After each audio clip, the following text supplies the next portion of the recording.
Welcome, Fedi Friends, to episode 18 of Fireside Fedi. I'm your host, Ozone. Fireside Fedi is a show about folks within the Fediverse. If you're seeing this, you are part of the Fediverse. With me today is Nik Clayton. Nik is a principled software engineer. I love this part. A gentleman programmer, and is a current packli steward. Nik also posts some delicious-looking food, and I definitely want to know about that. So, Nik, welcome so much. And how can we address you? What's the best way to address you? Thank you very much. Just Nik is absolutely fine.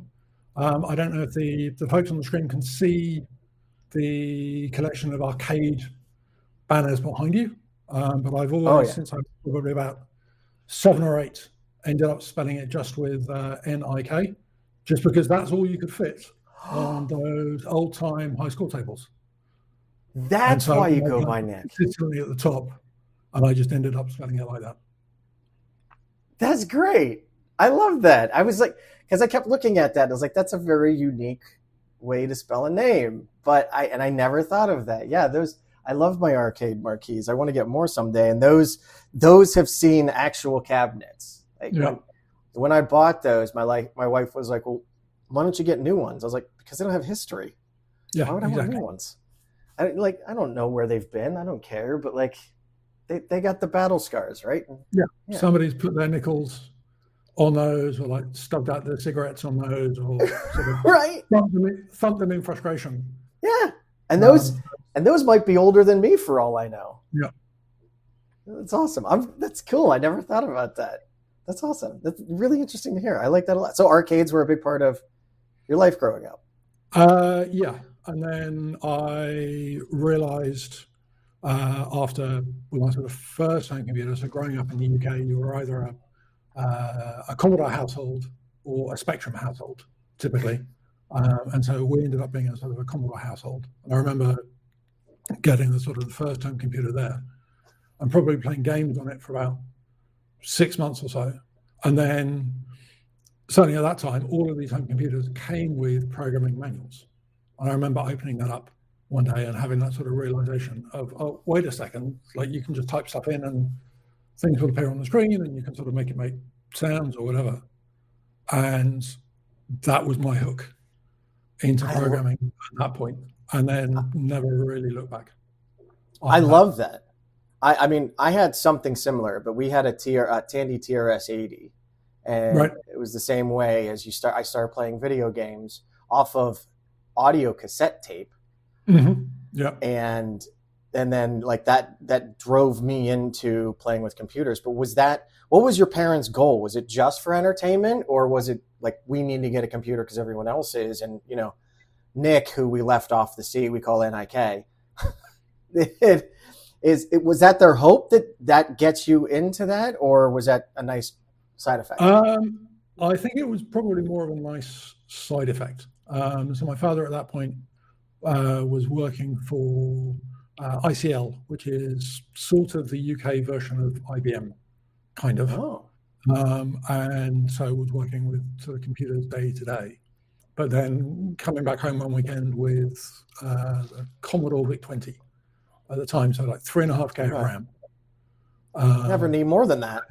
Everything loaded from tape or from these very chunky cartridges that you would plug in.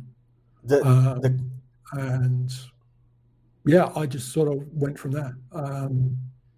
And I think of my sort of cohort of friends growing up at the time, I think I was probably the only one that was then also into programming as a sort of creative thing to do. A lot of them otherwise would be using like sort of paint software on them, or going on to like sort of a decade later, things like the Amiga, and using software like Lightwave, 3D rendering and stuff like that. But that sort of things never really appealed to me. But programming is that thing that I suspect for people who are creative in other media scratches that same sort of itch at the back of your head of, if I don't do something creative in this medium that I understand some amount of time per week, then that itch is just going to get bigger and bigger and bigger, and become more and more distracting until you get that out of your head and onto a canvas or a book that you're writing or something that you're composing or whatever. And in my case, it's code on the screen and apps on your phone, or web applications or whatever. I don't know if it was the same for you, but for me, it was magical, right? How it did all of this stuff, and then there was this book that could teach you how to do all of that stuff too. Yeah. But wow, was it like I spent an entire weekend one time just printing out stuff, and the Tandy TRS-80, it had no long-term storage. So as soon as I turned it off to go back to my mother's house, like it was gone. And it was like, oh, God, it's painful. You have all of the sort of the computer magazines at the time with the typing listings and things, and then inevitably you would make a mistake typing it in. But that then also was a good way to build up some debugging skills, because you had to try and figure out why wasn't it working. See, I miss that. I never had that. And before anyone tells me that the Tandy TRS-80 did have long-term storage, we had this it was just a keyboard thing, and then you plugged it into a regular TV via coax. I think it was coax. I don't remember. So my dad could actually take it with him when he went out of town. But yeah, those. When I found out about those magazines, I don't know, like 10, 15 years ago, I was like, that had to be an amazing time, just seeing all this code in front of you. And then you could create that and all of that free code that they give. And then, came the 80s and 90s, and then code started getting locked down. It's like, no, we can make them pay for this. Yeah. And I feel like it really stifled creativity like that. And with the advent of the internet, though, we've kind of clawed that back, right? Because now we have GitHub and open source repositories and all things to allow that kind of creativity to go. But yeah, that was a time I'm in the US. I was never in the UK. I never had a Commodore. But it seemed to me like there was a big push by the United Kingdom to teach a lot of the people in the UK how to do computers, right? So there was, because I think you guys had Commodores in school at that. So we had Commodore would have been a thing in schools. There was another Commodore brand, PET, that showed up in schools quite a lot. And then the BBC got involved with what at the time was Acorn Computers, right? To then produce the BBC Micro. And there was like a whole television series around this, and these were very popular in schools as well. And folks today, oh yeah, that's right. There was the the TV show, right? You could do something with code on that, couldn't you? Yes, I'm vaguely blanking on that. I want to say the show was called something like Micro Live, I think. Yeah. But then out of Acorn, then came like what we would now today just refer to as ARM. Yep. And you trace the lineage back there, and the chips in your phones and the chips in like sort of high-end servers or desktops or whatever.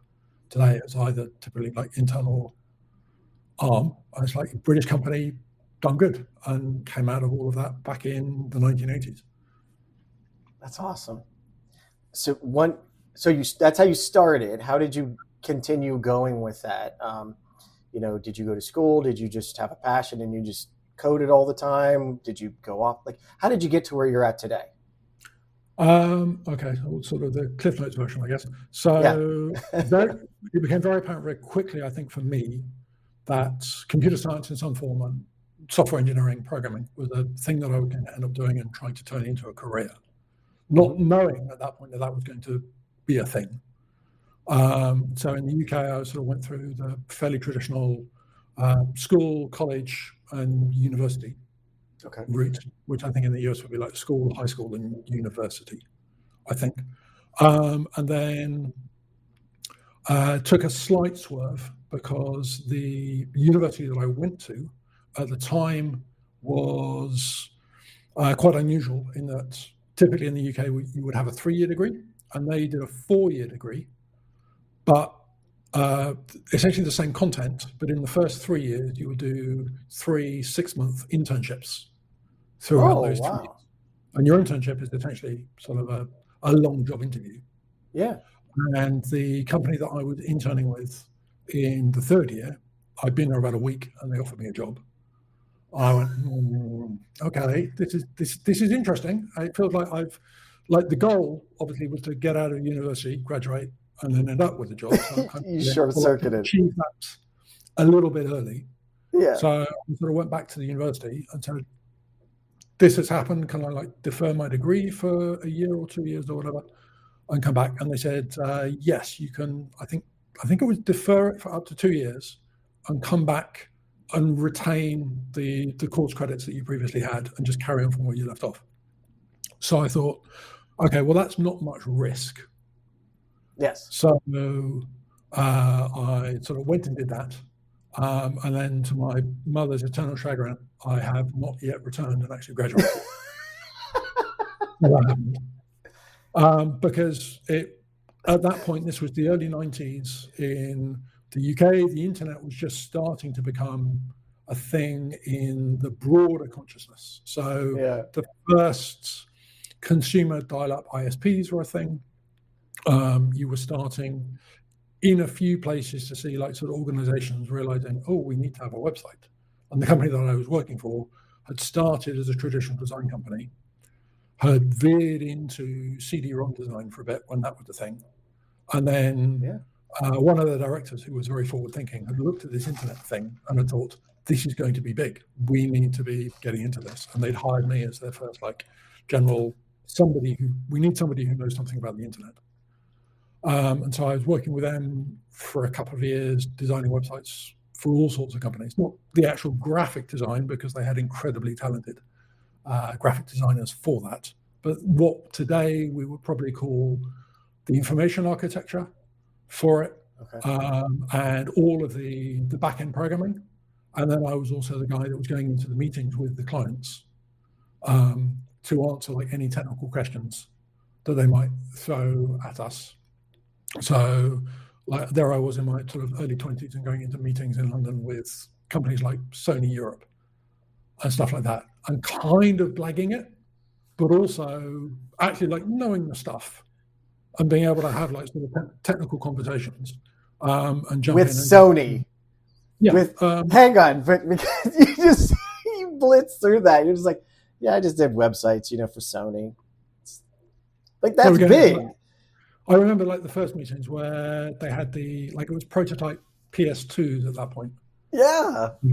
And it was like, oh, we've got this new game that we think is going to be really big. I think it was PS2, and it was seeing Crash Bandicoot for the first time.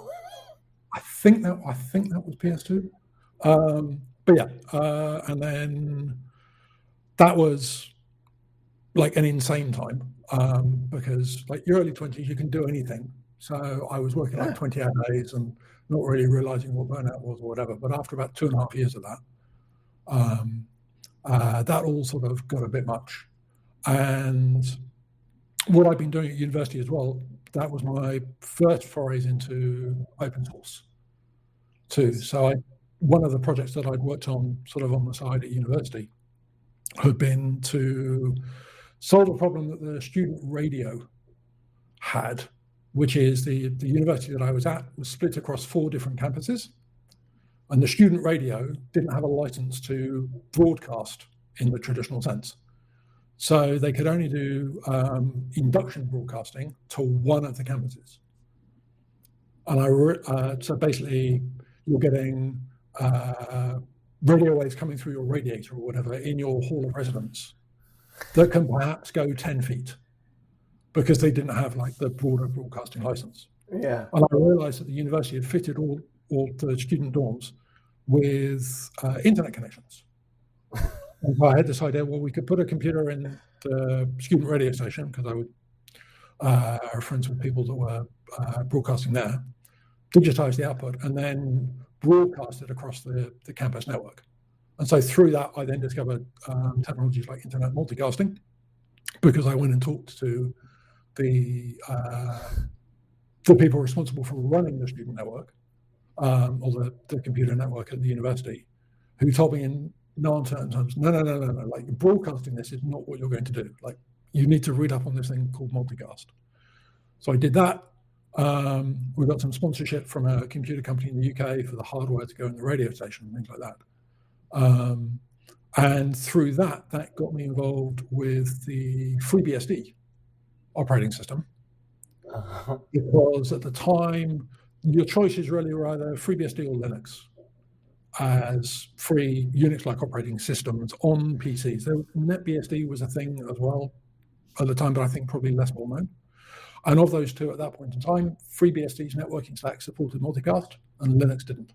So I went with FreeBSD, similar to the Sonos systems that I already used and got to be familiar with that were part of the campus computer rooms. And took that knowledge with me when I was sort of building websites. So all of that stuff was being hosted on FreeBSD servers, different places around the world. Going to BSD conferences, going to things like the Usenix conferences, which are like fantastic ways to network as well and really help that world feel sort of more connected. And obviously, like, it's great being able to put actual faces to names and when you've only been emailing people backwards and forwards or whatever. Yeah. And then through that, many years later, one of the people that I'd worked with very closely on some of the FreeBSD stuff had been hired by Google, and I didn't know that at that point. But at this time, what Google was doing when they hired you was they were metaphorically turning you upside down, giving you a damn good shaking, and saying, look, for the love of God, do you know anybody else that we might want to hire? And so this friend of mine in the US had, without telling me, he'd given them my name and contact details. And so one evening in 2006, I got a phone call out of the blue from a guy who identified himself as a Google recruiter. And asked, was I interested in interviewing this role? And I thought about this for about a second and a half. I was like, yes, I would. Thank you very much. That would be great. I'm thinking, like, there's no way they're going to hire me. And at that point as well, Google certainly had a very strong reputation for, like, we only hire university graduates. So I remember telling them through the entirety of the interview process, like, you remember, like, I've told you multiple times, I didn't graduate. I don't want to get through the end of this process only to be told, oh, you did really well, but we only hire graduates. Sorry. And so I came out to Switzerland for interviews because at that point the roles, they didn't have SRE roles in London. So you had the choice of either Switzerland or Dublin. And I like to ski, so Switzerland was a good choice. Came out here for interviews. Had the interviews, I remember, on a Friday, stayed in Switzerland over the weekend to see if you could survive here with terrible German. And it turns out you can. Went back thinking, well, that was like great. I really enjoyed it. Met some fantastic people in the interviews, like learned some stuff in the interviews, which was great. But thinking there's no way they're going to hire me. And then I got back on the Sunday night and I had a job offer on the Tuesday. And then it was about 4 months of sorting out an international move and leaving my previous job and stuff like that before coming out here. And then that was like sort of Google for 12 years, I think. Oh, wow. So right, 2007 to 2018. Oh yeah, okay, no, so 11 years. And then some bits of freelancing with other companies since then. And then now I'm sort of fortunate enough to sort of find myself in a position where through some very lucky circumstances, I don't need to be paid for most of the work that I do now. So I found myself being able to volunteer with different organizations. So there's like organizations here, primarily those that work with people in Switzerland who've got a refugee status for one reason or another. So volunteering with those, and then that also gives me free time to do that sort of the creative bit that I enjoy, which is the programming and getting those ideas out on screen and in other people's hands to get feedback from.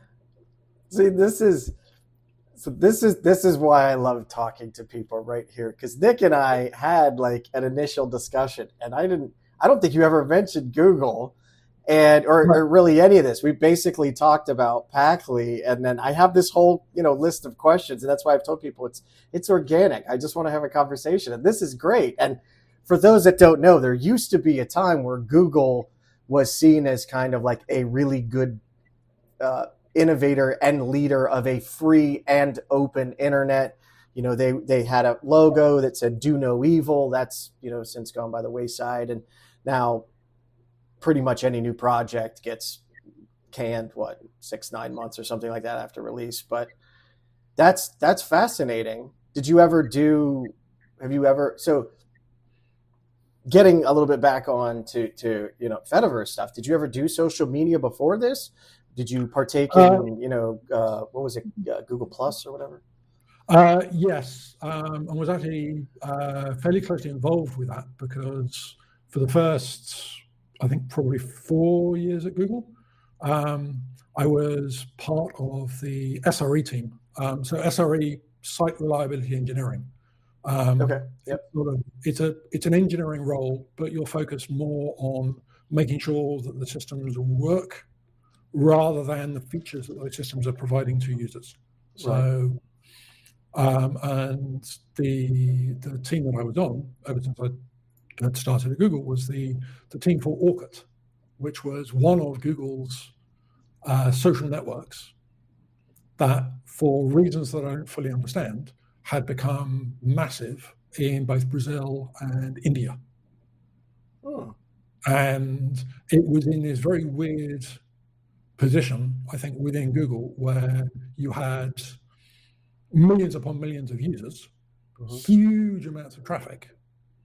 And for all the things that were good about Google at that point in time, one of the things I think that was quite bad was a sort of very US parochial nature or viewpoint about sort of the rest of the internet. So the fact that you had all of these users off in Brazil or India, like dwarfing in some cases the number of users of other products, certainly in terms of requests per second and the amount of traffic. I remember being on call for systems that were doing millions of requests per second. And like that today for large scale internet services is not necessarily a big number, but back in 2007, that's still a big number. But yeah, within Google, you were still having to fight for the resources to serve all of the stuff, get data centers built out in Brazil, for example, so that people weren't dealing with sort of big latency issues and things like that. And so that was probably my first very big social media experience. I had a little bit of time on Facebook, but killed that account probably 14 or 15 years ago now. Good and man. Sort of never looked back. And then I think probably in around when COVID first hit, and then there started being sort of quite a lot of good information being shared on Twitter. And so I was sort of using Twitter quite a bit for that. And then obviously everything went very, very bad there. And in 2022, I think it was when I was looking for something else. And that's when I'd first heard about Mastodon. So I was part of that wave that came over in late 2022. That's amazing though, because as someone that's always been into open source, I've always tried to look for open networks. I've never liked the idea of a centralized social media in that anyone can do anything they want behind the scenes with your data. And we're starting to find out some of the egregious and heinous things that they've done, and it could be bought out by a billionaire for whatever their purpose is. But not to get on that, because we all have enough to say about that.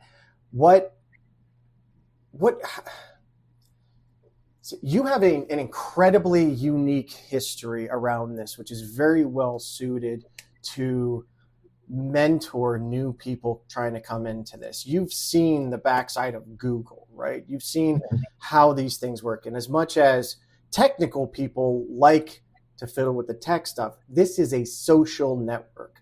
Fediverse, all of it is a social network. So how do you see any opportunities to learn from Google or Twitter or Facebook to help the Fediverse grow beyond limitations that they've had, or do you have any thoughts for how to prevent similar issues that they've hit? I mean, obviously you have Packli, right? But going further than that, do you have anything? I think there's certainly a number of challenges that the Fediverse, I think, needs to solve around making the decentralized nature of things more accessible to users. Probably, I think, just the point where they don't need to care about it. I think that's like, I don't think about how the water gets into my apartment. I just turn a tap and water appears. I don't have to think about, oh, well, I need to use this tap if I want like this water from this particular brand, or maybe I prefer this water supplier over here. There's just water is there. Same with email is probably a good example here as well. Like, people might choose their email address or their email provider based on their ISP or whatever, or Gmail or Hotmail or Outlook.com or whatever, but they do all interoperate, and it kind of fades into the background. I don't have to worry too much now about whether or not my email is going to be received.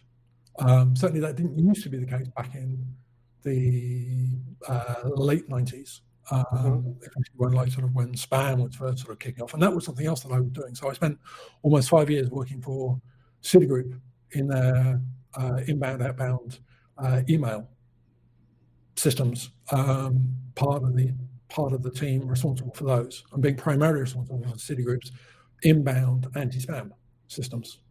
So when I see a lot of the discussions that are happening now around dealing with spam on the Fediverse, a lot of that looks like, well, people are just repeating discussions that were happening back in like 1998, and trying approaches that we tried in the late 90s and saw fail. I see this sometimes. I was going back to your point about the sort of the broader social network side of things. One of the things that Google tried to do, because they were obviously very worried about the dominance of Facebook in the 2000s, was there was a sort of industry consortium called Open Social. And the idea was that this was going to be technologies that different social networks could use to interoperate, right? And so you could post something on one social network and we would call it now federate to a different social network. You could be on Orbit and post something and it would show up for people who were following you on MySpace, for example. The elephant in the room there was you had all of these small players willing to sign up to it. And at that point in this space, Google was still a small player despite the size of Orkut, because everybody was looking at this through the lens of what does the US need? And you had Facebook refusing to participate. Of course, yeah. Exactly. And I see that playing out a little bit today with people saying, oh, well, we should just go and we don't like the way that, say, the Mastodon software is doing something. So we will get a sort of consortium, in quotes, of other server developers together. And we're going to agree that, oh, actually, this bit of the spec should be interpreted in this particular way, or we're going to send data in this particular format or whatever. And when I see those sorts of well-meaning proposals, my first question to the proposer is, okay, sounds great. How are you going to get Mastodon GmbH, the German software company, to adopt this? Because if you don't have a coherent plan for how that's going to happen, then we're back to that XKCD comic that everybody knows that ends, now you have 16 standards. Right. And that side of things, I think, is definitely a challenge. People are obviously very focused on how do we ship these features? How do we ship these features quickly? Because I feel like there's a sense of feeling sort of Threads and Blue Sky breathing down the necks in terms of their growing market share and things like that as well. I I certainly see this in how some of the development practices, or not so much development practices, I'd say almost design practices around how some of these features are designed and then deployed. So one of the things that I found quite surprising was some months back now, Mastodon shipped a feature where you can add metadata to your website with your social media Fediverse handle in it. And if somebody shares a link to your website, then in the preview card, there will be a link to your account. Okay. Right? So say if you're a journalist and you're sharing your content, then I can see the link and I can see, oh, this is posted by somebody I can follow. And I can go and click their profile and follow them and see what else they posted and stuff like that. That's great. But one of the questions that's not answered there is, suppose we've got a journalist and I follow you. I have blocked that journalist, and you post a link that has that journalist's byline on it. Sure. Okay? Because I follow you, that could show up in my timeline. Right. But I've blocked the journalist. Now, what should happen there? Should I still see it because I follow you? Yeah. Should I see it, but should the preview card be blocked because I blocked the journalist? Should I not see it at all? Right.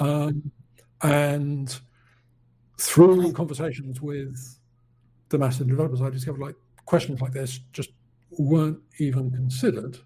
The edge cases. The feature. Yeah. Yeah, and this is at the heart of why social media is so darn difficult, right? Because of all of the edge cases. We are all unique individuals.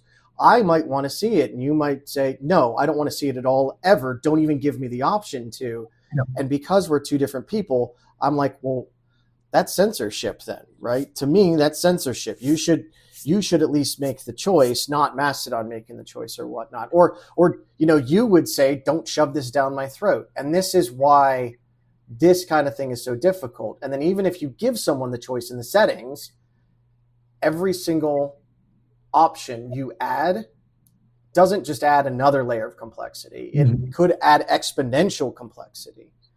And that's, again, and I think that this is why in the Fediverse, we have to do it together though.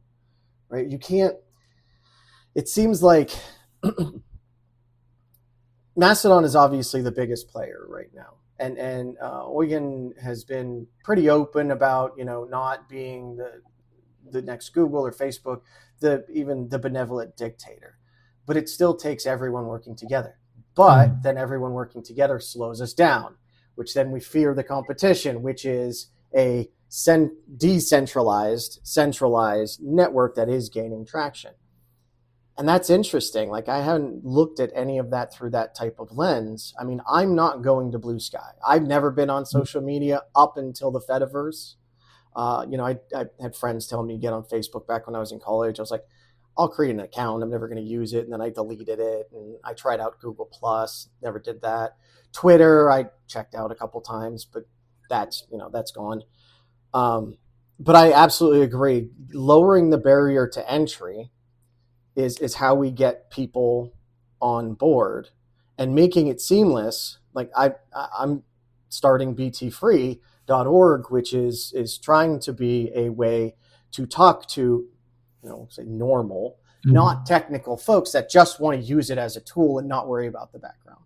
And then I've started telling people, like, if you and I disagree, don't care about what, you say a word and I'm like, that's not, to me, that's offensive. To you, it's not offensive. Like, there are some words in the UK, right, that in America, oh my goodness, you can't say that. Then at least you have the option to move somewhere. And I'll be more than happy to help set you up. But a lot of folks don't want to mess with that stuff. They right. and they're used to getting it for free. So how do we go from there? And I've actually been trying to think about stuff like that as well. I actually downloaded Packli and I've been using Packli, and my only thought at this point is like, it would be interesting if Packli or any other client wasn't just a client, but it was a self-contained stack that could then go out to a relay, and the relay is always there. So you can pick up and drop off your messages as you fire up or shut down the app, similar to what email has, as you were mentioning, from the late 90s. But it is funny to hear you say that, because you and I lived through those days, right? Mm-hmm. A lot of the Fediverse folks weren't even born yet. Yeah. I'm acutely aware that some of it could very definitely come across as a sort of old man yelling at cloud, like, kids get off my lawn, all of that. And and I don't know how many people will believe me about this. It is more coming from a place of, it is quite sad to see so much wasted time spent reinventing or trying things that were tried, and that we discovered don't work, or perhaps do work, but also have these interesting failure modes that you need to be aware of. I came up again with there's the proposal and work ongoing at the moment to properly support the idea of quote posting on Mastodon, which I think some other servers support as well. And like that again, and this may have changed because it's been a little while since I looked at the spec, but the last time I looked at it, that had the same problem, which is, say, I follow you, you decide to quote something posted by somebody else, and I have blocked that person. Mm-hmm. Now, do I still see your post? Do I see it but without the quote? And now maybe it looks weird because I can't see it, or how should that be presented? And those sorts of conversations should be happening before the code is written, because I think, the code is written, then people get into this. Oh well, I've written the code. The next thing I have to do is ship it, and anything that prevents me from doing that is now it's almost like it's denying the dopamine hit of getting the code out the door. We saw this at Google, so one of the things that I was doing there for the last 2 and a bit years before I left was I was on the team that was responsible for managing privacy incidents that could happen, right? So if there was an issue, it would get reported to the team, and we would triage it and treat it like a sort of a proper incident. And that meant also working with the teams that were doing reviews of designs before they went out the door and code before it was shipped as well. And it was oftentimes, certainly early on, a real struggle to get enough information out of the designs to be able to determine, oh no, wait a second, there's a privacy risk here, because if you do it this way, you are inadvertently using data that users provided in a way that they haven't consented to, or you're exposing it in a different place in a way that they haven't consented to, or whatever. And so you either need to rethink that approach, or if you can't, then we need to figure out how to get informed consent. Well, and it's the classic Ian Malcolm quote of we were too busy trying to figure out if we could, we never stopped to think if we should, right? And again, there's never going to be a right answer for everyone. There's always going to be that case, and it's such a difficult thing. And I mean, every single time one stack implements something and something else doesn't, you fracture the system. And we've seen this in open source, especially with Linux. We've seen these wars. They weren't, but they're massive conversations around how are we going to go. The biggest, the last biggest one I thought of was systemd, right? And there was years, literally years of having that conversation until finally, the big dog in the room, Debian, basically said, we're going this way. And while there are still those fringe ones out there, it's like, okay, well, Debian's doing this. We're built on Debian. We're just going to do it, right? No, and that's incredibly interesting. But so you have you directly, I believe it is yours. You call yourself the steward of Packli. Yeah. So let's talk about why you call yourself like the steward of Packli, where the name comes from. Like, how did you even get started with Packli? So Packli comes out of some work that I had started in probably late 2022, where so I signed up for a Mastodon account, as it seemed everybody was doing at that point. Started with the official Mastodon Android client, and very quickly bounced off that. Just not for any sort of technical reason, just for whatever reason, the UI of that doesn't fit with my aesthetic. Tried a few others, landed on Tusky, which was also very popular at the time. That was, in look and feel, that felt quite similar to the open source Twitter client that I had previously been using. And so that also sort of fit into my existing habits, if you like. And not long after using it, realizing it worked for me from a UX perspective, but there were a lot of niggles, sometimes like outright bugs or UX weirdness that I was looking at. And of course, with my software engineering hat on and open source experience hat or whatever, thinking, okay, right, well, this is an open source project. Of course, I can just go and fix this, fix these, and also it's then going to be a learning opportunity as well. So years before, I had worked on Android app development. I had taken over responsibility for an existing open source Android music client. It was a controller for a series of Logitech media players. And I then handed responsibility for that off to somebody else as well when sort of real life became too busy. So I had a bit of a background in Android development as well. But things sort of moved on a lot as well. So I was looking at this and going, well, this is going to be a good opportunity to learn as well.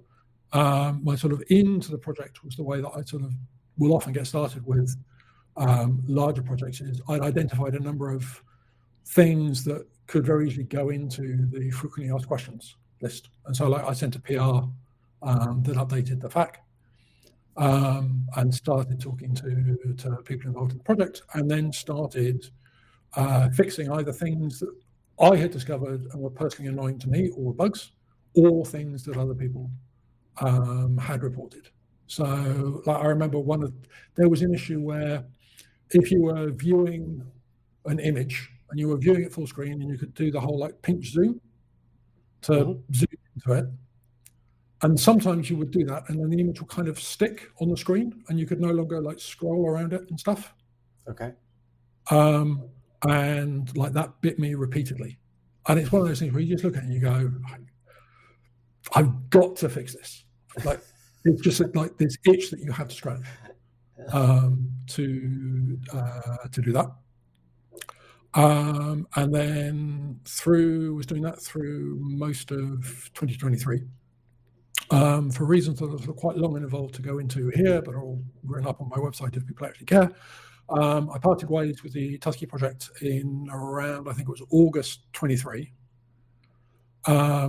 with, in my mind, a fairly clear idea of things that I thought were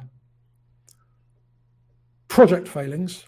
Let's call them project failings, not individual failings, right? Because I think that's an important distinction to make, right? Sure. And so I'm then sort of looking around and thinking, all right, well, I've talked at that point fairly publicly about what I thought some of these failings were. And then it's kind of, well, if you're going to talk the talk, you have to be prepared to walk the walk about this. Yes. And I had like some specific ideas around what it meant to run an open source project where like you're deliberately trying to attract more users. It's not just about like scratching your personal itch, where the responsibilities that you have as a project, if you're going to start soliciting money for the project and how you're going to explain how you're going to spend that money, and ways to give back to the community as well, right? So ideas around things like sort of project governance and stuff will also front of my mind. So I spent a couple of months kicking around some ideas, trying to decide, okay, do I actually want to sort of go in on this? Decided I did, because I was still using, at that point, like Tusky on a daily basis. And so I was thinking, all right, okay, there's all these problems like I still want to fix. To be super clear, in Packli now, my laundry list of things that I still want to fix is probably even longer, because as I do more work with it and I look at more of the code and sort of end up scratching my head again in terms of, why is this like this? And again, to be super clear, like, this is not throwing shade on any of the Tusky developers, right? That code base started back in, I think, 2018. A lot of best practices have been developed since then, and like ways of structuring the code and thinking about data flows and stuff like that, right? So like, that's absolutely not what it is. And I still see all of that when I'm sort of looking through the code for Packli now. So then thought, okay, right, well, if I'm going to do this, I'm going to want to start a project. The hardest part of which was probably coming up with the name. Thinking about governance needs to be front of mind. Thinking about and being explicit about any sort of funding for it needs to be front of mind as well, because I think this is like a failure mode of a lot of open source projects. I don't want to sort of talk about this as like sort of it's a sliding scale, because that implies like some level of improvement or advancement or whatever.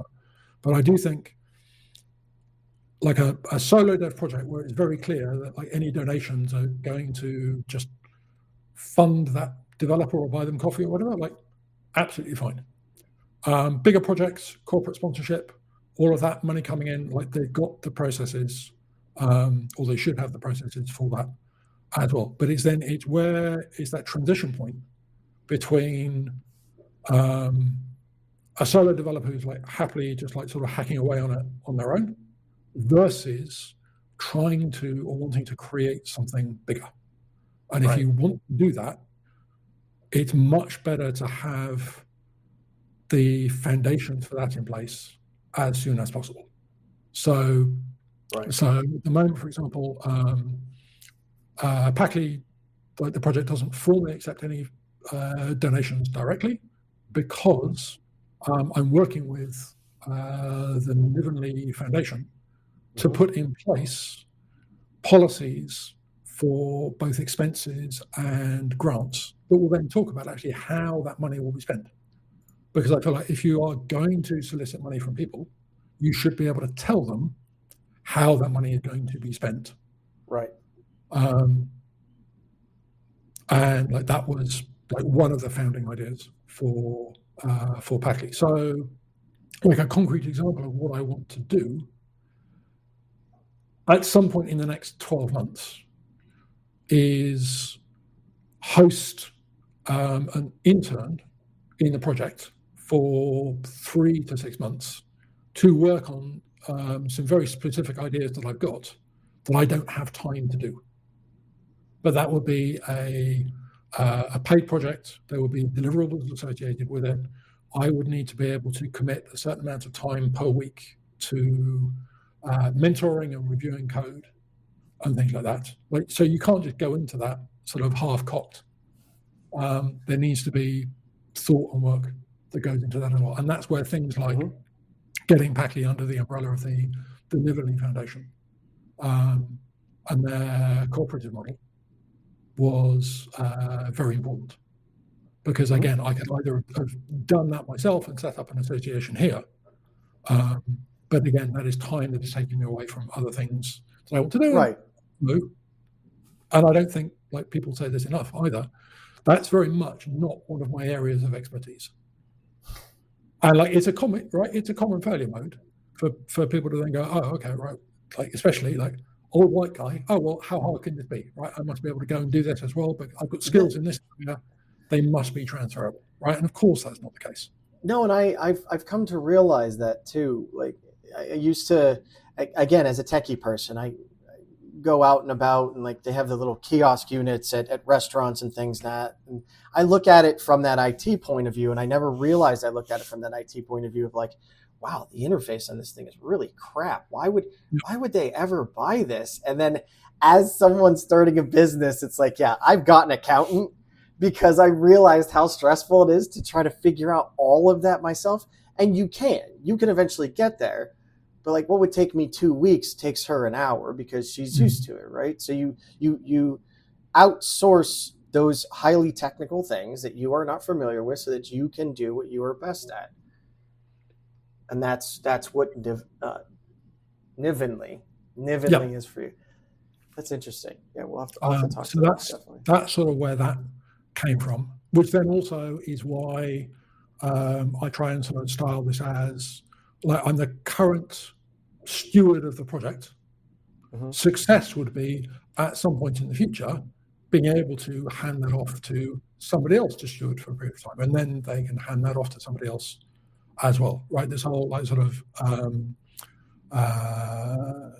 big dictator for life like type thing, like both doesn't apply, and like that's also what leads to burnout as well. Right? And I've been quite fortunate in my career of not having to go through that, but I have seen the impact that has had on other colleagues. And being able to look at that as kind of a cautionary tale and go, oh, okay, that's what that looks like. Stay well away from that particular edge. And I think that's what a lot of the open source community that has survived. Again, I think Debian is an excellent example of this. That was started by I think one person or a couple people or something. Same thing, Red Hat, but Red Hat is a giant corporate entity at this point. They go through and they have an election board, and not only I think does it transcend you, which you're going to get sick eventually, right? Even if it's just a cold or something, you're down for a week, and you're like, oh my God, nothing's been done for a week. You need more than one person managing these things. But again, for the betterment, not even of the project, but for the betterment of all of us, it can't linchpin on one person. And not only that, in my point of view, should it not be beholden to just you, but by bringing in other people, even full changes of leadership, you get completely different views that you could never have imagined to take the project. And sometimes it doesn't end up well, but hey, you tried. And then other times it explodes and goes in routes. Blender in my chat was saying earlier, forks are a good thing. And I agree to an extent that forks are a good thing in that they can help bring massive innovation. And trying different people brings massive innovation, again, because we look at it from different points. But also you can't have someone, so Nick, if you like step down and someone comes in, it's like, yeah, I'm going to completely rewrite packli and assembly. It's like, okay, yeah, you can do that, but that's not like we're at a different stage of where we want to be right now. Like that's not the best either. So I think that's massively valuable, and being under a foundation like that, as you said, you're making sure that all of the hard work you put into it continues to move forward, even if it's not just in packli, it's the tendrils of you, your digital ghost, right, lives on through someone else. And I love that. I think some of it as well is also just wanting to demonstrate that this is doable in this way. And of course, the sort of kind of, okay, no pun intended, but the elephant in the room there are kind of, I might be wrong about that, right? We might be having a similar conversation in 5 years' time, and it turns out in those 5 years, I'm still the largest code contributor, and there've been very few other like code contributions. Okay, in which case, that approach either didn't work. It may also be the case that and I do wonder about this, just that the pool of interested open source developers to draw from might just be very, very small. So the Tusky projects, when I was involved there, like I don't know what the numbers are now, but had I think about 120,000 users. And the Mastodon Android app, I think, has about 300,000, something like that, I think. And again, those numbers are about 2 years out of date. But with that many users, in terms of code contributions, you had maybe like 4 or 5 people regularly contributing code. Right, yeah. So your user to contributor, let me be clear, code contributor ratio is still very, very low. And just to clarify that, obviously there are other excellent ways to contribute. One of the things that I'm fortunate to have is quite early on, a number of people stepped up and keep the user interface translated into many languages. Right. So that's an important thing, and it's the sort of thing, again, as an example of things that I think are important for these sorts of projects to do, is like every release credits everybody that contributed what they did. I work hard to try and credit not just the people that fixed bugs or did translation work or whatever, but also the people that reported the bugs in the first place, because that is a very valuable way of contributing. I fully understand, like some people... Well, and it doesn't even have to be a bug, right? It could be a suggestion, an idea. Yeah. I have packli on my phone, and it is fast. I have some thoughts and suggestions on it that I'm probably going to be posting or talking about to you privately later. But I've been sitting on PyFed because I talked to Rimu a while ago, and it's like I view it through a little bit differently. You built packli, you used packli since the day one. You've seen it evolve, so it makes perfect sense to you, right? And Rimu's the same way, because again, he builds it. He knows his brain works in the same way. Mine doesn't. And I've looked at some of these things and I'm like, hey, this would be a bit better if this was moved. Literally, like when I was creating a post, there was a button that says create post. And I clicked on that button and it comes up with a post, but then it still says create post. And I'm like, so I press here to create my post. And then it's like, oh no, it's a new post. And it's just asking questions, even giving suggestions, talking about your point of view of things are still massively valuable as well. No one here needs to be a coder.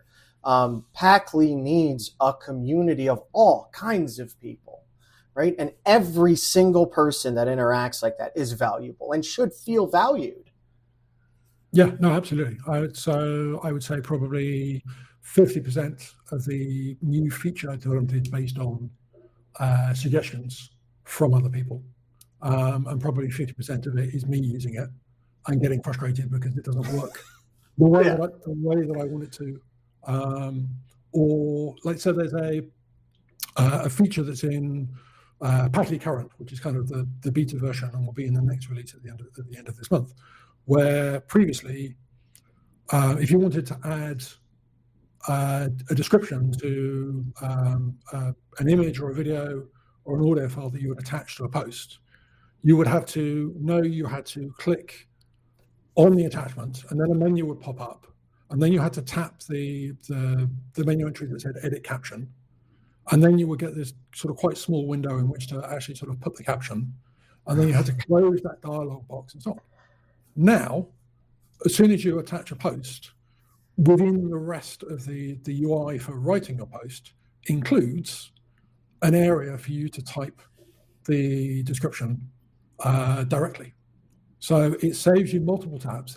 It throws the fact that it's good practice to write a description front and center. Yes. As well.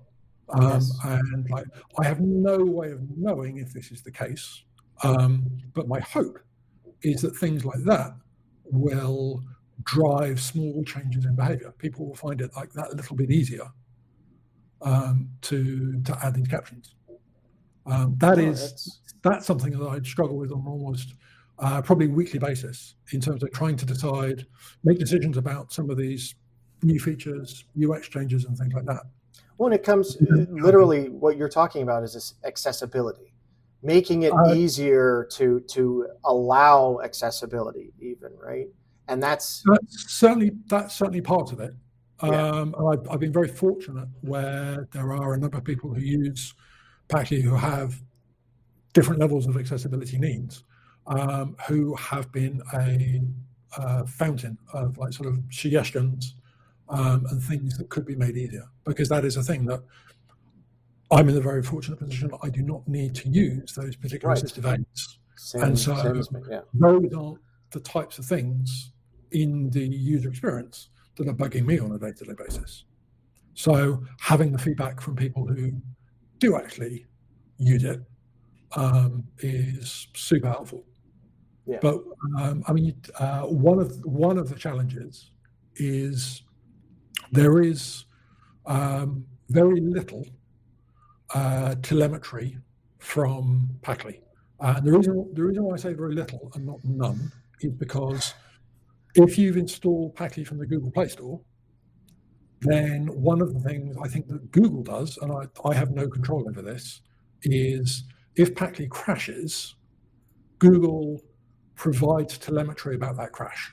Like, here's the line of code that crashed. Doesn't tell you who the user was, doesn't tell you their account, but it lets you bucket it by things like device and Android version. Right. So there's very little bit of data there.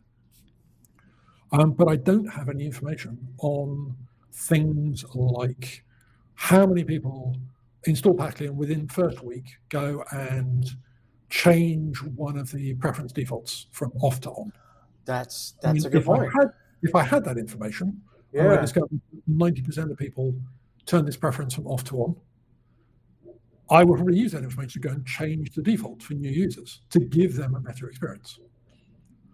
But I don't have that information. And when I try and think about what it would take to add that on a technical side, it's very, very easy. On a social side, I think the number of people that would look at that and go, oh, like any form of telemetry even if it is completely anonymized, is just we've been so abused by it. Right now it's come to, oh, well, we've made it better. We tell you what people are doing. It's like, no, can you access my storage? Yeah. Yes, you need to download pictures, sure. But then we don't realize it's looking at every single file name out there. And it's like, oh, well, you have pictures of kids. It's like, yeah, they're my kids. Yes. Yeah. Like, and there's the laws and the transparency has not caught up, and it is very black and white in a lot of people's minds. There is massively good, massively useful, massively privacy respecting telemetry. But right now, as a society, it seems like we're kind of sick of that because we've been so abused by it. Yeah, for sure. And so at the moment, and probably for the foreseeable future, packli doesn't have that sort of thing exactly for those sorts of concerns. But it does also then mean that ultimately a lot of the look and feel and the behavior is a sort of a question of taste. And right now, the taste that it appeals to is me. Because I would also not end up working on a project that I didn't want to end up using every day. Have you thought about using like Mastodon's polling features to poll people about how to prioritize features or which options to switch on and off or anything like that? A little bit. I know that's easy. Easier said than done. And sometimes, for example, when I'm working on a new feature, so things like this feature that puts the media captioning front and center, I posted some screenshots of that early on in the development to get feedback from people about what they thought. My concerns with using like Mastodon's polling feature is it ends up kind of being self-selecting just to the people that reply to polls. And there's a little bit of the sort of, I suspect it was a Henry Ford quote, which is maybe a bit unfortunate, but something like, if I asked people what they wanted, they would have replied with a faster horse and not actually like a car. Right. So just asking people, do you change the default behavior for confirming before you boost a post, for example, which I always do, because I find it's like, for me, slightly too easy to press the button, and now I've inadvertently boosted something I didn't want to. And with my prior experience working in privacy, I then look at that as, well, that is potentially like a trust and safety issue, because the user has now publicized something they may not have intended to do. Well, and it's interesting because we've already talked more about some, like in this, the last minute we've had this conversation, we've probably talked more about this than some people ever give it a thought. Like, no, turn it off. I want to boost aggressively. I don't care. Yeah. But that is the kind of, and that is slow and paced and, well thought out. And again, in the software development side, it's like, just make a choice and blaze on past it, and we'll worry about it later. And later never comes. Yeah. One of the things I'm considering doing, actually, I guess it's not so much a case of considering doing it. Like, I want to do it. It's a case of scheduling the work around everything else that has to happen. But it's an idea of a better onboarding flow after you've logged in for the first time. And it would ask you a few questions around, like, are you somebody who likes to post publicly? Like, do you want to go loud, or do you prefer to be quiet? No, that's great. That would preset some of these settings around confirmations and what is your visibility when you post. With something like that, have you thought about? Because I know Fedi Tips, they keep track of like groups of people, essentially like a pack of, these are really good peer tubers, or, these folks are interested in science. And then if you select like, hey, I'm interested in science, then you can pull in what Fedi Tips has. It's like, these might be people who are interested in following. Like that's, that kind of onboarding is starter pack idea. Yeah. The starter pack. There's a couple of projects that are sort of working on that. I've even got my own ideas, which at some point I should write up and publicize. Around like a really simple way to do this that wouldn't require any server changes and privacy preserving and so on. But yeah, like stuff like that, going back to what you were talking about earlier in terms of things that will make it easier for people to adopt the Fediverse, I think are important. And again, I'm going to give another example. This is all open source too. So I like Packli, but even if you don't like Packli, but you like something of it, Nik is giving the code, open source. You can take it yourself and use it your way, or, all these ideas. I think a lot of us in the Fediverse want to give freely, but you need to hear responses. You need to hear, thoughts. What could be totally normal for you and I, you talk about India, like could be a massive faux pas in India, and we'd have no idea. Yep. So please give feedback. Anyone that's using Packli that's listening to this, please go, even if it's positive, even if it's just like, hey, I love Packli. Great. People love to hear that. I've taken the habit of when you go out to a restaurant, it's like, hey, the food and the service was really good. And I asked for a manager, and then the server like freaks out. It's like, is everything okay? It's like, yeah, no, you were great. That's why I wanted to tell a manager. Like, no. We need to get back to that of complimenting others and opening those lines of communication. And continuing on. But sorry, I yeah, so there was another example that popped into my mind and has now gone completely around that topic. It will probably pop in like 5 minutes after we've finished. Right, after we're done, yeah. I think. Well, but yeah, I think that actually was, oh yeah, no, I remember what it was. So just sort of looping back to some of the ideas around the genesis of the project and things that I think it is important for a well-run open source project to do is things like be able to release very regularly, so that the people that are contributing know when their contributions are going to get into the hands of other users.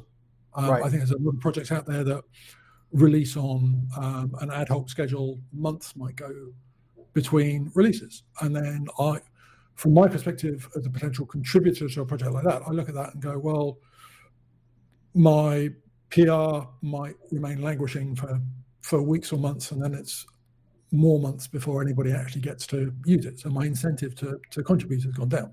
It's why Packli releases on a monthly schedule every month, so that somebody who is contributing a translation, for example, they know that their work is going to be in the hands of other users soon, and they can rely on that.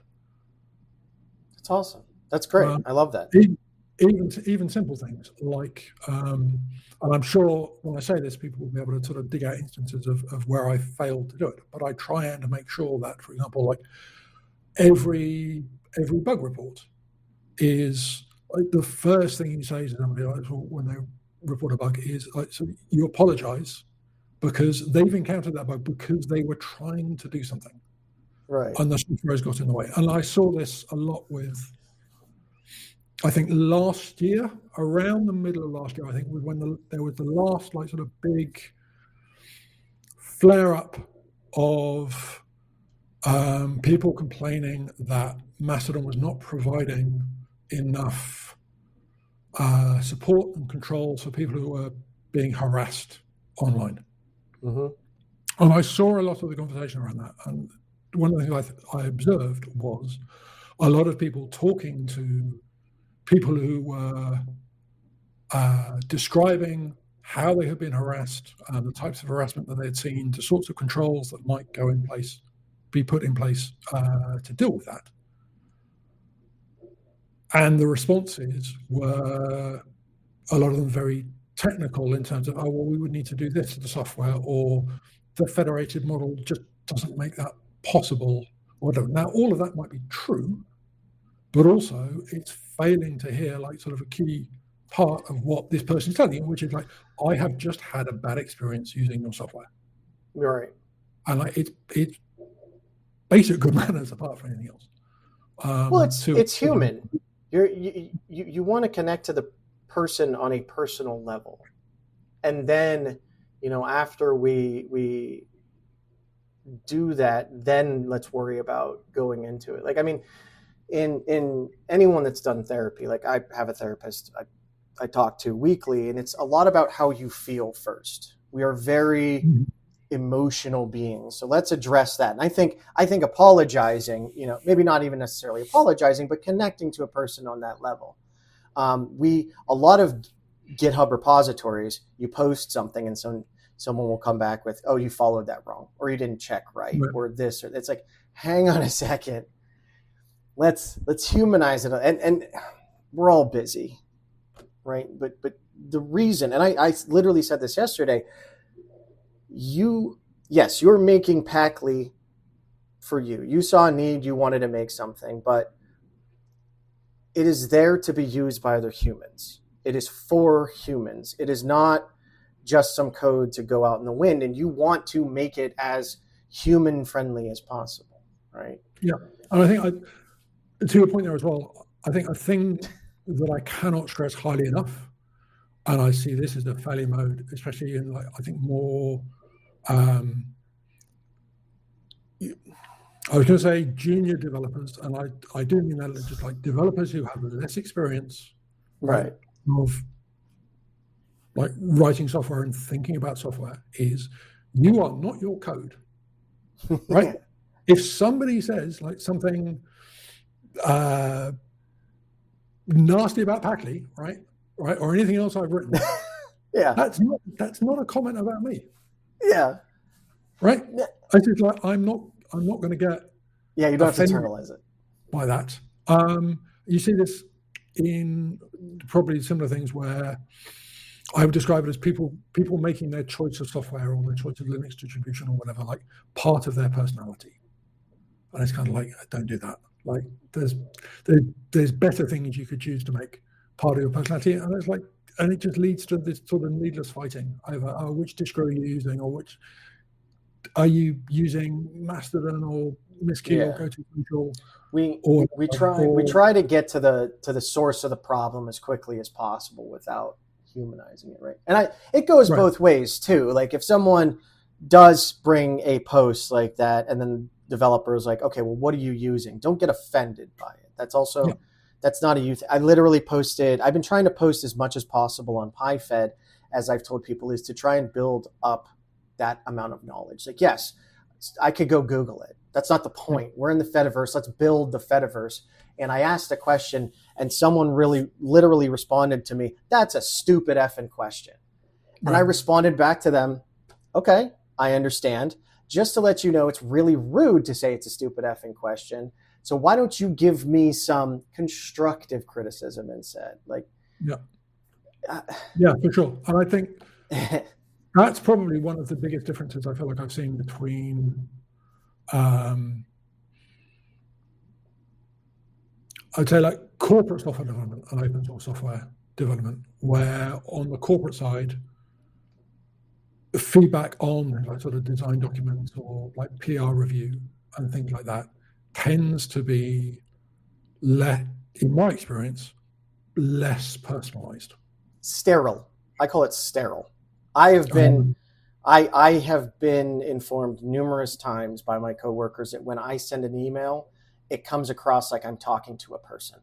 Right. And I was like, what the hell? I am talking to a person. I don't know what you mean. And they're like, you need to make it more business-like. I'm like, I'm not a business.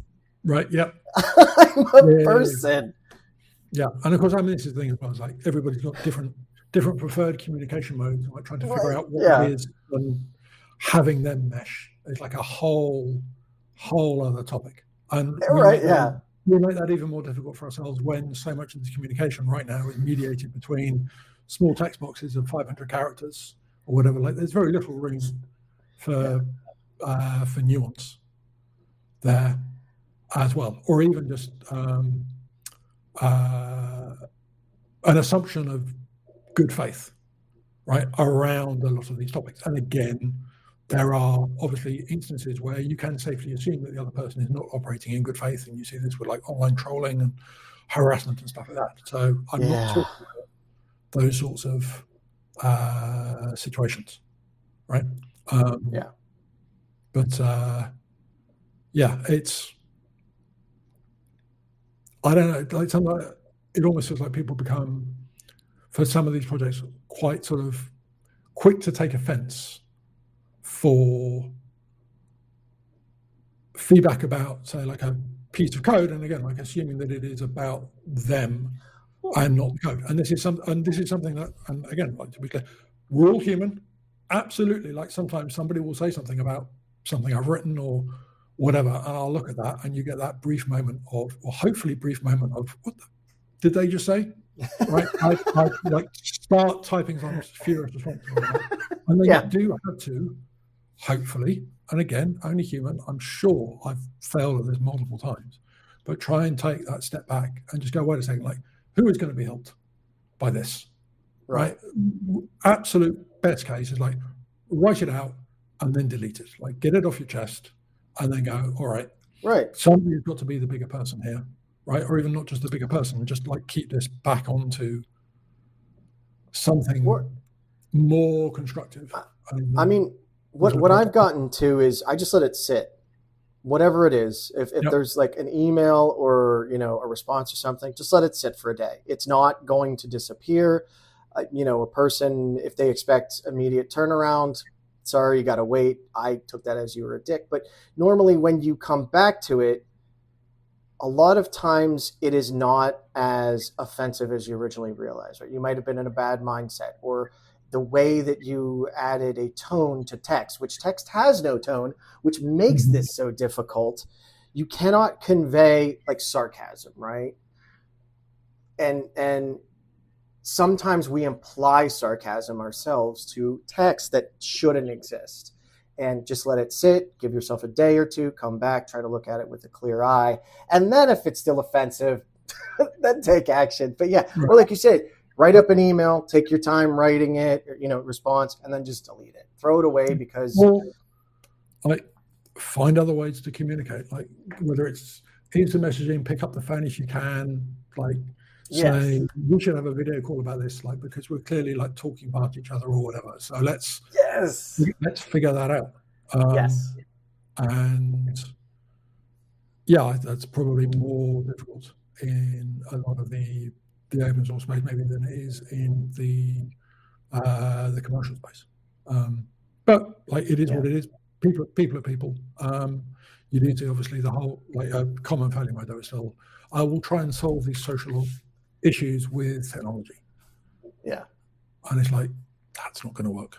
I mean, that's literally what, and I've told people, not to get political, but the current state in the United States, where we have a lot of Silicon Valley people think that they can just code their way out of any issue. Right. Yeah. And it's not, guys, it's not, nothing I could do about it now, but you can't. I'm sorry. I don't care how brilliant you are. You cannot end world hunger with 3 lines of AI generated code. Right. It's not going to work. But before we move on, I wanted to talk to you about the packli logo, because you and I talked about this. I love the packli logo. I don't think you should change it. And actually, the packli logo that you created, I'm trying to create a logo for my nonprofit, BT Free, and I took inspiration from your logo. Oh, right.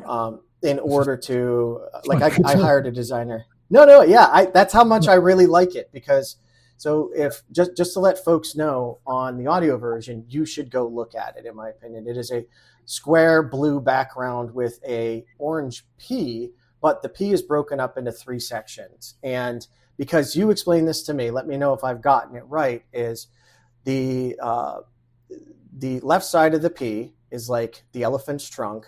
And then there's essentially a rectangle, which is like its face. And then the actual curved part of the P is like the ear. Yep.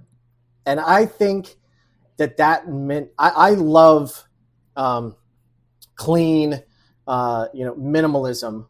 And once you see it like that, it makes perfect sense. And I can't unsee it now. And I love it. And I think it's great. I mean, I feel like I got profoundly lucky with that. I've spent probably a week to 10 days kicking around like sort of different ideas for the project when I first started. Like I had a obsidian markdown document of like a bunch of different options. Then you go through that sort of whole process of, okay, which ones are other people's trademarks or are rude words in different languages or would be difficult to spell or whatever. Yeah. And then I sort of knocked it down to like sort of 2 or 3. And then I was thinking around.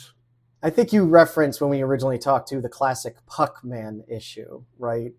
Right. Or Pac-Man versus Puckman, and yeah. And you're trying to stay away from something like that. You're not going to do everything, but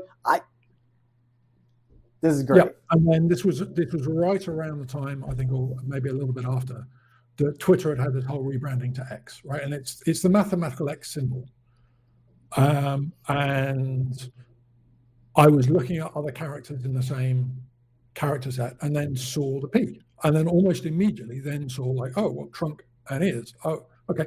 Actually, this works. I'm sure like some part of the back of my brain is going, like if Musk ever sees this and decides to sue, like, that's probably some useful publicity. That would be good. That would. I've got That's how I've been looking at this kind of stuff too. When I've started a business, they're like, well, who are your competitors? And I was like, Google, Facebook, X. And they're like, oh. And they're like, you're not worried. I was like, if they sue me, then, what's the worst that they can do? I can be totally destitute. But hey, it gets the word of the Fediverse out, right? And that's a positive for everyone. I mean, I wasn't thinking about that. I was just thinking that would be so funny if that actually happened. And it's like, it's Switzerland. One of the things you have here is legal insurance. I have legal insurance. So I'm thinking like, I'm not taking any risk. And also, as is clear, I have no graphic design skills whatsoever. So I need something, we'll change this. But then once I saw the similarity to the elephant's head or whatever, I sort of latched onto that and went, oh, actually, this does kind of work. And then there's a bit in the in the about page on the website as well. So there's this other thing about it, which is in that sort of same stylized alphabet that mathematicians would use, the Q with a sort of the hollow rims of it kind of would denote the set of rational numbers. And so P is next to Q in the alphabet. And so the idea of using something that is close to rational as a symbol for something like social media sort of struck me as, okay, that's like a little interesting play on. No, this I mean, wordplay. This either either you're an absolute brilliant genius that came up with this, because so for those that don't know, packli, which I don't think we talked about, but packli, the idea comes from pachyderm, Yep. which is an elephant, which is mastodon, their symbol. So then you have the P, which looks exactly like an elephant once you see it. And like, I originally thought that maybe you came up with the logo first and then came up with packli after that. Cause like, that's how well it fits together. And it, in my opinion, it's a stroke of genius. I am also not a designer, but I know what I like. And I really like that. It's one of those like pure like lightning struck. I could have like not come up with that and spent like another week or more trying to come up with ideas, like trying to convince friends of mine who are like sort of graphic designers or work in marketing to come up with ideas. But I just got lucky. And then the LI on the end is just a nod to the fact that I'm in Switzerland, and in Swiss German, the LI suffix on a word just makes it the sort of the diminutive version of the word, so like little something. Okay. So the local little mountain close to Zurich is the Uetliberg, or like a little piece of bread, like a bun or something, would be Brotli in Swiss German, and so that sort of came from that as well. It's like, and it's short and it's memorable. It turns out a number of people don't quite know how to pronounce it, but that's fine as long as they can find it, use it. The first time that I saw it, I thought it was pachli. Yep. But once you said it's like pachyderm, it makes perfect sense. But pronunciations, as I've told people before, pronunciations there's an intent, GIF versus GIF, right? But then there's a societal acceptance to how it is. And neither one, in my opinion, is right or wrong. It's GIF, not GIF. But society is allowed to decide how to pronounce things. You are, originally from the UK. You speak specific words, very specific ways that, to me has an accent, whereas to you, I have the accent. Mm-hmm. And one's not right or wrong. So let's also never get on anyone about you're pronouncing it wrong. No, because 9 times out of 10, when someone pronounces a word wrong, it's because they read it and they've never heard it. And let's cherish and pat each other on the back for reading, because anymore we don't even do that. Yeah, for sure. There are more important things to argue with. Right. Or discuss in this stuff. But yeah, there was one other thing from it, and I've remembered what it was, which would be coming back to that sort of the topic of harassment and things that was happening back last year. Yes. And I think this is one of those things again where I feel like there's more space in the Fediverse ecosystem to innovate around some of this stuff, I think. So I remember looking at a lot of those discussions that were going on and people saying, well, if these particular features existed, then they would protect us from harassment, and various people saying, well, but all of that has to be built into the server. And I remember looking at those and going, well, I don't think that's true. And so over a number of releases, packli now has support for allowing you to filter content from your timeline, your notifications, your direct messages from accounts that you don't follow, or from accounts that are younger than 30 days, I think I said it to. And that works. Mastodon, the server, introduced similar functionality, but by doing that client side on packli, that works across any server that you're using, whether it's Mastodon or GoToSocial or Pleroma or Acoma or whatever. And that can get deployed, and we can sort of innovate in that space, like sort of a little bit easier, I think. And this is one of the things I think is missing is the life of a client developer would be easier if the server developers were thinking more about what's the information that we can provide to the client as efficiently as possible, and then they can do some of the smarter stuff on the front end for. Well, we're never going to completely prevent harassment. It's going to happen one way or another, unfortunately. And we can try again and code our way out of it and code every single edge case, but then you're going to trample on people's right to have conversations, in my opinion. There's been times where I've watched friends on Twitch and, they say something and they're joking about themselves, and I, make a joke about something similar, and, the mod flags me, the auto mod, the code flags me.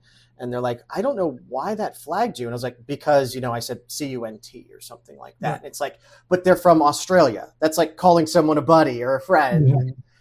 And again, there's too many societal variables for that. And I actually think I agree with you where the server side should give the clients the tools so that the client can expose it to the end person. Now, I have seen where someone was kind of harassing a person and then they're like, well, that guy's a troll. He deserves to be harassed. I was like, okay, so first off, they're not a troll. I'm pretty sure that they have some issues, let's say it nicely, and you're just being a jerk and you shouldn't be the arbiter of dishing out punishment. Mm-hmm. And I kind of warned the guy, like, hey, you're on your own instance. If you don't play nice with people, they're going to start blocking you. And he didn't play nice with people, so I reported him. But I'm hopeful something like that can help. I know that PyFed kind of has like a little warning on like a social metric, their social rating or something like that. I thought I saw Mastodon had started rolling out something similar, but maybe that just might have been the client I was looking at. And that's well and good, but that doesn't stop a bad actor, whoever it is, from completely destroying your social rating. And now, you become a leper, essentially. No one wants to interact with you. I think this is one of the challenges of the federated model. And to be very clear, like I have no idea what the solutions to some of these issues would look like. But you do have the situation where somebody might be sort of posting something that is within bounds of the rules of the instance that they're on, but is out of bounds of the rules of an instance of somebody that sees it. I don't think we have good answers for how to deal with that yet, because, for example, when you report something that you've seen, you get to see the rules of your instance, not the rules of the instance that that somebody is coming from. And yeah, it's difficult to manage when you have different servers, different islands, if you want to refer to them like that, with sort of different societal expectations, slightly different rules. Right, exactly. And yeah, as people like sort of code switch between different interactions that they're having with different groups of people, then that is going to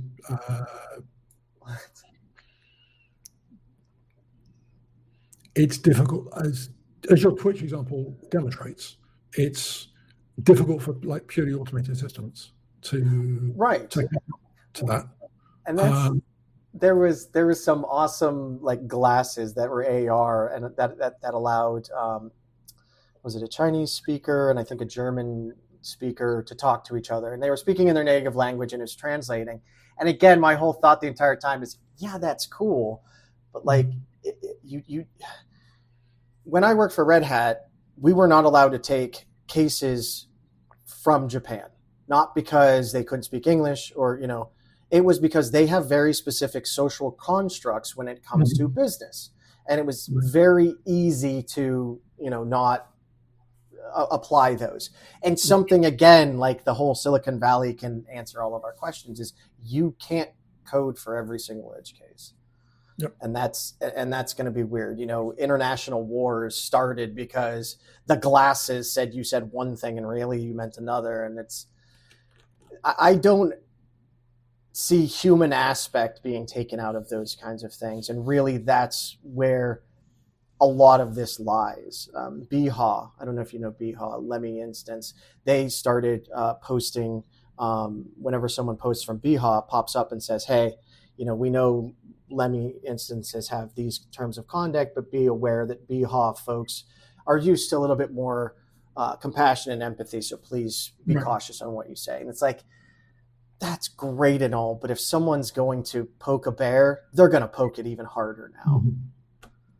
I don't know. Yes, I mean, going back to your sort of very original question about challenges for the Fediverse, I feel like how we do moderation and how moderation activities are treated and how moderators are managed and trained is a huge part of that. So many servers, I think, rely purely on volunteer moderators, which just like feels very wrong in terms of the types of because it's like if there is a function that should be paid for, I feel like good moderation is it.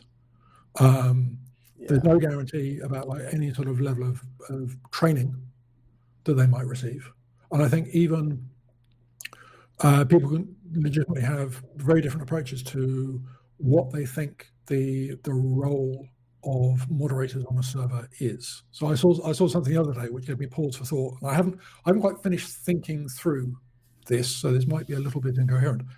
But the comment that struck me was somebody saying that it was the responsibility of the moderators on the server to be a steward of the community on that server.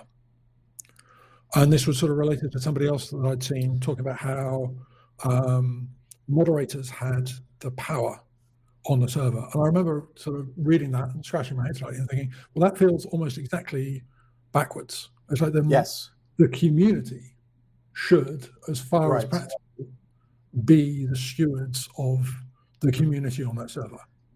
Moderators. And like there, we probably split that out into at least two roles, one of which is dealing with reports of material that is illegal or harassing or spam, and then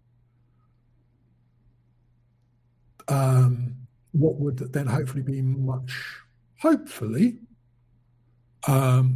of a concern, which is like sort of moderation within an ongoing conversation. Assuming again, like it's staying within the bounds of the norms on that server, or even the bounds of the norms within those two users.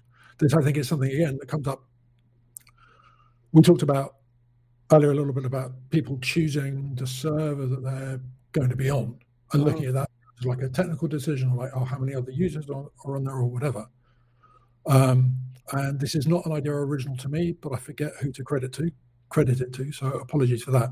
But I saw somebody refer to it as, no, when you choose a server, you're choosing the moderation culture that you want to be in, because I think a lot of the time that's the thing that might distinguish server A and server B. Now, you absolutely have servers that are like sort of single focus. Like made the sort of the Fediverse news recently, like something like Fosterdon, for example. But you don't stay within those specific walls. Like, you're going to go out. So I think that moderation is probably, I've never thought that about either. It's interesting. But yeah, this idea that the moderator should only have the power that the community has devolved to them.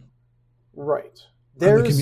And the community on the server, if the server is small enough to feel like a community. That's more of that. But I am like not a social scientist. These are at best very half-baked ideas. It is a difficult thing, right? Because essentially we're setting ourselves up as dictators of our own instance. You want to try to make it as democratic as possible, which slows everything down.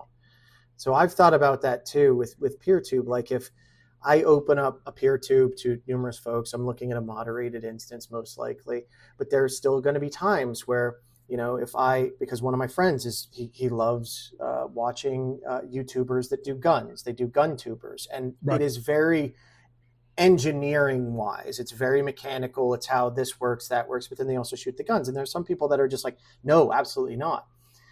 And you want to give everyone a say, but how do you do that? There's actually, I'm almost positive that there's a Canadian co-op Mastodon server that basically said if you're joining, you are a mod and everyone is a mod, but you do not get ultimate defining power. It is more of, hey, I see a problem and you bring it to all of us and we go as a collective, which again, I like, and that's anything that's not illegal, right? If someone posting something that's blatantly illegal, then, act, but it's interesting.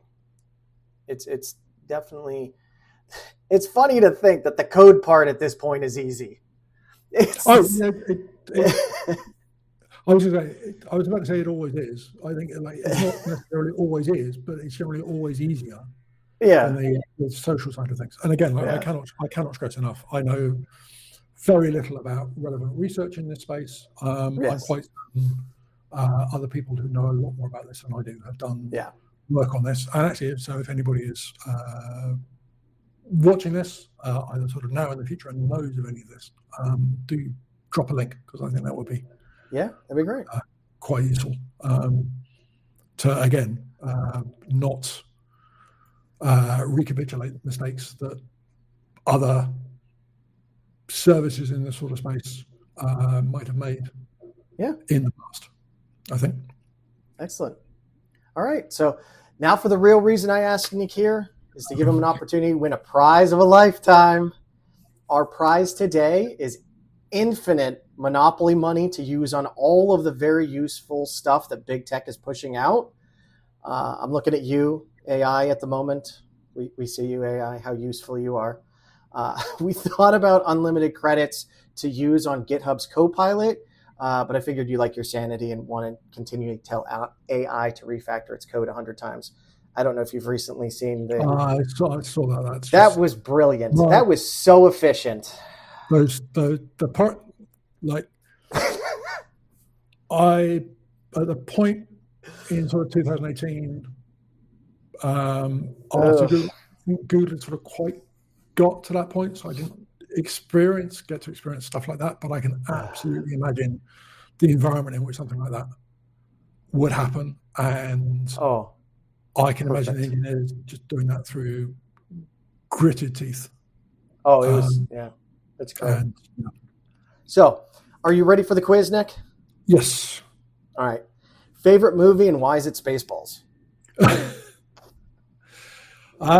See, I don't know that you can just have like a single favorite movie, right? As a child of the 80s, like I said, child of the 80s. I mean, Spaceballs are close. Like Mel Brooks is great, but it's either the original Ghostbusters, like if we're talking about that era, or maybe like sort of Back to the Future. Back to the Future is so good. Sorry, I have to say this. Like, I hate time travel movies. I hate time travel movies that solve a problem. And everyone is like, they immediately say, well, what about Back to the Future? To which I respond, Back to the Future is not a time travel movie. The first and the third one are not. The second one absolutely is. The first and the third one use time travel to start the movie. It starts the adventure. It starts the story. It is not the adventure. The second one, in my opinion, is by far the worst because of that. But that's a great one too. All of those are good. But even then, it's like the idea of like sort of going back and saying, okay, right, well, a movie from like probably 40 years old is still my sort of favorite movie. Like, kind of feels wrong. One of the things that I started doing when COVID first hit with friends was we would get together virtually and have a sort of Wednesday evening movie night. And so we would all like in turns to pick a movie and then watch it and talk about it afterwards. And we've continued that tradition ever since. That's and the range of movies that we've seen through that, and like things that I would never normally choose. So even yesterday, I forget the name now, A Taste of Something, and I forget what the something is. Which takes me right into my wheelhouse, because probably the first 20 minutes of it is set in a sort of French in this kitchen of a French manor house, where like two people who obviously acting like they know a great deal about food, but like very carefully preparing a meal. And like people talk about food porn or whatever, but it's like it's kind of what that is. And you look at that and you just go, all right, this is two people who are like very, very good at their job, doing something very simple. And actually, I think that's what I look for in a movie. Like when it looks like everybody was at the top of their game when they made it. That's fair. And I think John's doing it. Okay. Next question is Z or Z? Oh, I figured that'd be an easy one. I was probably going to say Z, I think. And I was now trying to think about like pronouncing different words. And then as I say that, I was about to say pronouncing different words with a Z in them. So now I realize actually it's Z, because that was what I went to when I wasn't thinking Well, about you mentioned the ZX Spectrum earlier, so. Yeah, Z. Yeah, you're right. I would never say GX Spectrum. Yeah, no, you're quite right. All right. Next question is Pachyderm, Pi, or Print Working Directory? Pi. Pi, what kind? And the mathematical kind is completely relevant as well. If you, this is whatever you want. I'm trying to think what I made recently. I made a Moroccan. I made recently. I'm probably going to mispronounce this now. It's called Bestia, I think. And the filling is a sort of mix of chicken and almonds and raisins and assorted other bits and pieces. And then the pie dough is a sort of phyllo pastry. So it's layers and layers of phyllo pastry, and you put the filling and then you wrap the top all over. So you end up with these like phyllo parcels of chicken pie, and it's delicious. That sounds like a pot pie. It's kind of, I think, probably like the Moroccan equivalent to a pot pie. Yeah. Okay. Interesting. That sounds really good. So that just because I made that recently. All right. Next question is, what does an alternative universe Nik do? Oh, good Lord.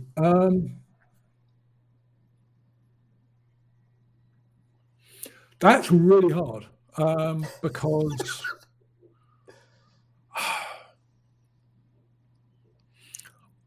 I've thought about this in the past, like in conversations with friends and talking about what they do, I think. And one of the things that I'm sort of continually thankful for is, with very few exceptions, I've always enjoyed programming and what I do, and is incredibly lucky to be able to sort of turn it into a career.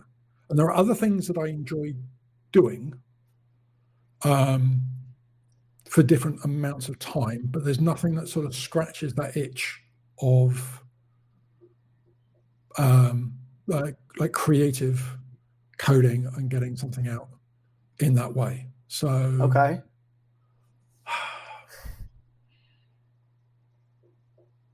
That's really hard. I honestly don't know. Well, so I have a magic phone here.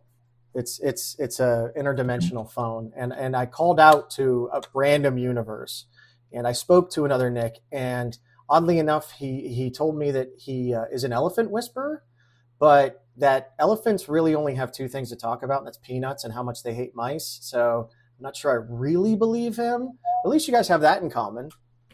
Yeah, I guess it's. I mean, I'm leaning towards something food-based. Yes. I think about follow. The we didn't get on that, but follow Nik, because Nik posts some amazing looking food. I saw it, and I'm like, I'm going to dinner. I think about the idea of like sort of being a professional chef or something like that, and I just look at the lifestyle that has, right, and the number of hours and the stress. But all that food you get to eat, and the way that people get the way that people get treated and things like that, and it just, it doesn't appeal. Like the activity of cooking for people that you care about, like absolutely. Have you ever seen the film Chef? No. It's definitely worth seeing. So Jon Favreau gets to call in a bunch of his Hollywood superstar mates to come and cameo in this little indie film that he's doing. So it has like Scarlett Johansson and Dustin Hoffman in it, for example.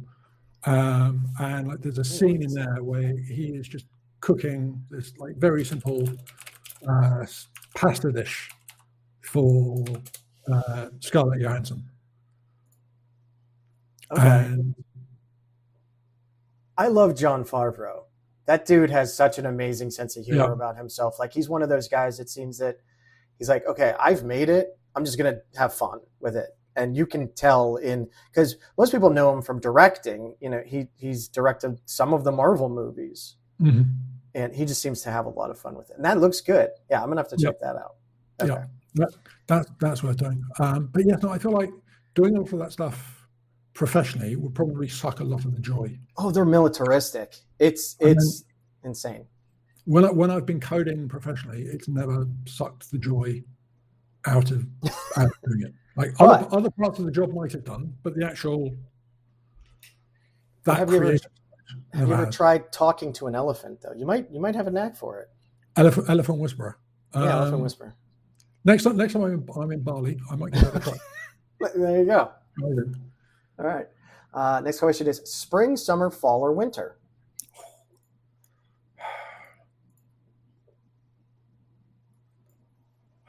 That's hard in Switzerland. Really? Yeah. Oh well, is it like always winter there? Or? No, it's because you've got proper seasons, and you have.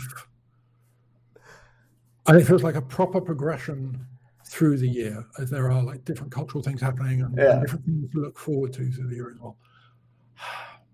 If I'm up a mountain, then absolutely the winter. Yeah. And then if I'm by the lake, it's the summer. Okay, that's fair. All right. Top two. And then, as usual, the last question will be sent to Nik telepathically. I will send you the question. I'll let you know when it's there. Obviously, you'll know because we're telepathic. But for audio listeners, I do that favor for you. Nik, are you ready? Okay. All right. Okay, there's the question. I sent it to you telepathically, which you know because you got. So let me think about that. I feel like, yes, you should, but only if you feel like it's going to leave you with a good story afterwards. All right, yeah. I like that. All right, cool. So congratulations. You got every answer, either correct or incorrect. Good job. Our community member Brooks was riding the Monopoly dog because let's be honest, that's the only good Monopoly piece. He was riding the Monopoly dog to come and give you your prize, but unfortunately he landed on community chest and now he has to go directly to jail. He does not pass go. He does not collect $200. So your prize was confiscated. I apologize. And once Brooks gets out of Monopoly prison, we'll make sure to punish him again for losing your massively valuable prize. I'm pretty certain that's probably for the best, as I don't know I have enough space to store an infinite number of Monopoly bills. That was the problem that immediately popped into my head. So, problem solving, right? Yeah. So, and that's all the time we have for today on Fireside Fedi. It was an absolute pleasure speaking with you, Nik. Thank you so much for joining. Thank you so much for all you're doing, giving your experience back to the Fediverse, coding packli, making the web more free, helped us get our privacy back, and for all of the delicious looking pictures. Like, I don't know which one I said, and had a pie and something else, and I was just like, I'm so hungry now. It looks delicious. Right. Thank you, sir. This has been a lot of fun, so thank you. Thank you. Thank you. And thank you to everyone on the Fediverse as well. You're all the reason that this world is so unique and wonderful. While Nik and others are helping build out a better web, it's not worth anything without all of you. Please take care of yourselves. Go easy on yourselves during the difficult times. Remember, you're only human. As far as I'm aware, you might not be, but I know I am. And you all deserve love. And I can't do this alone. Nik can't do this alone. But together, we can do anything. And have a wonderful day. We'll catch you next time. Bye.